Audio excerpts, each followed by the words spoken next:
Hello and welcome. Today we're going to be talking and briefly discussing hemorrhoids and how interventional radiology has and is constantly innovating to help patients. So hemorrhoids are well known and quite prevalent amongst patients. They are caused by those bulging veins in the anus that cause various symptoms that can be quite debilitating sometimes. Essentially, hemorrhoids can be classified in two types, the internal and the external.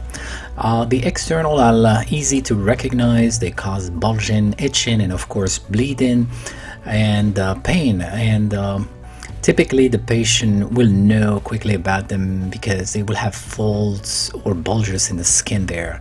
External hemorrhoids are innervated, much less the rest of the skin of the body, so if one has to have a cut or a pinch or a pull at the external hemorrhoids, it hurts very badly.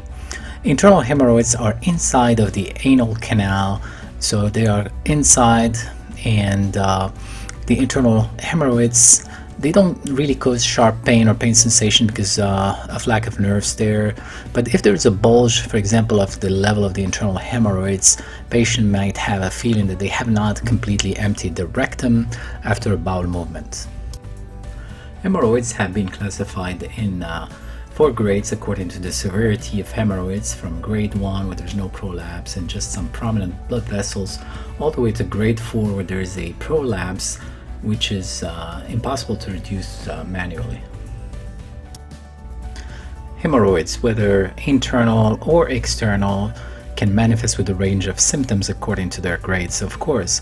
So those symptoms starts from itching, from pain, from sensations around the anus, from bowel movement issues, from issue of bleeding, and etc. So all these can negatively affect the patient's quality of life and health, as well as may also impact his social life.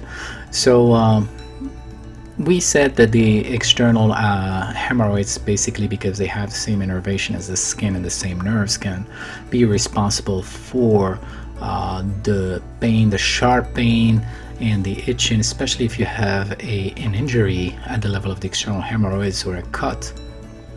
Whereas the internal hemorrhoids may be responsible for more symptom like incomplete sensation of emptying.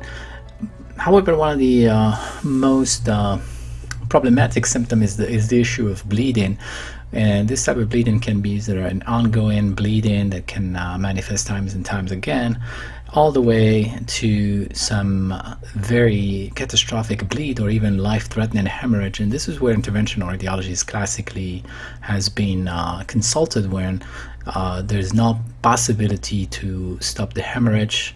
For example, in cases somebody is not a surgical candidate, advanced age, comorbidities precluding him from undergoing invasive surgery to stop the bleeding, or he's taking some medication that makes the blood thin, for example antiplatelet therapy, aspirin, etc., or blood thinners, and he happens also to have hemorrhoids.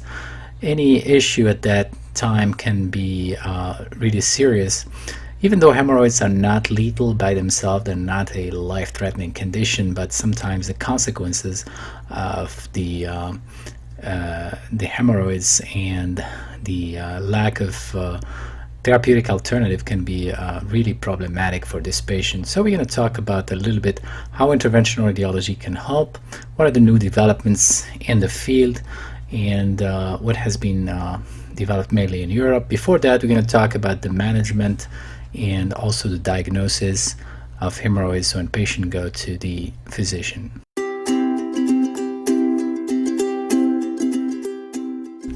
When patients come to the physician complaining of hemorrhoids, the doctor will talk to them about it, exactly what her symptoms are, and will ask the quality and the frequency of bleeding, as well as and whether it's associated with incontinence, bulging, or problems with itching.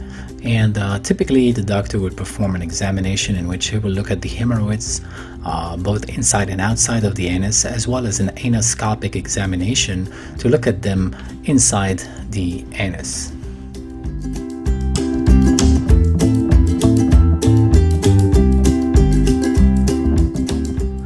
For an external hemorrhoids that has thrombose, depending on the duration of the symptoms and whether the symptoms have improved or not, doctors will either advise the patient to keep the hemorrhoid and suffer through it, or go ahead and excise it in the office.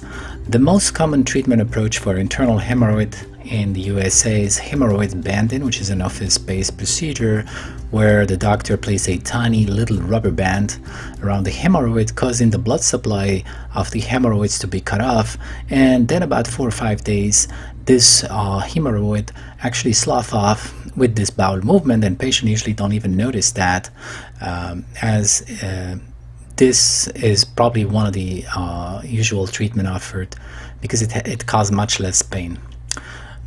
There are other operative treatments that can be performed, whether laser ablation, infrared ablation, staple therapy, local regional injection of sclerosant, or arterial ligation, and these are all considered first-line treatment.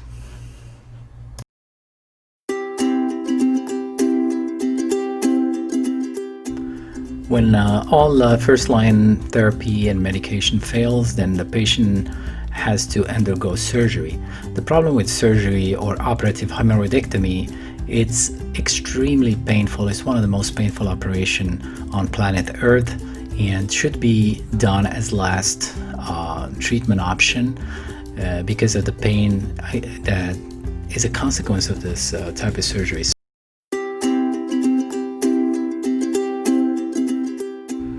So is there any other option to this painful procedure? Yes.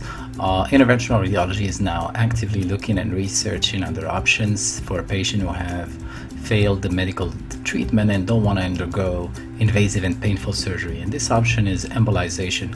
So if you're a subscriber to the channel, you should know by now what embolization is and what are the principles of interventional radiology. So for those who are new interventional radiologists or physician trained in using highly technical equipment to perform procedures from a pinhole in the skin, typically through the wrist of the patient under local anesthesia only. And the good news in the hemorrhoids is now there's a technique called Emborrhoids that allow us to treat the hemorrhoids through the radial artery. So the radial artery is this artery that we see in the wrist. The physician will introduce and get inside the vascular system under local anesthesia. The advantage is there's no need to operate or do any kind of intervention in the rectum or the anus to do any excision, because we think now that hemorrhoids have a vascular origin. There's too much blood flow going to the anal region, so simply we're going to use embolization technique to reduce the blood flow, and this has proven to be efficient, especially in those patients who are not surgical candidates, who, especially if they bleed tremendously from the hemorrhoids. So once we get access to the vascular system, we use the X-ray equipment to navigate inside the human body all the way down to the rectum, where we occlude those vessels. So of course there is a technique to do it, not physician has to be trained in those techniques, and the advantage is it's done through the wrist under local anesthetic, which is very, very well tolerated by the patient. So again, these our techniques are under investigation. The publications that we have are coming mainly from Europe. And here we see images from a real case where the physician has entered the artery that feeds the rectum, and the arrows shows those metallic coils that will block the blood vessels feeding the hemorrhoids. These are called the hemorrhoidal arteries. Once these blood vessels are blocked, there's less flow, and the patient typically do very well. Currently the success rate is about 70% of patients who present a clinical success rate with this technique. So hemorrhoids are not a life-threatening situation, and you can keep them without any intervention. It's not typically life-threatening.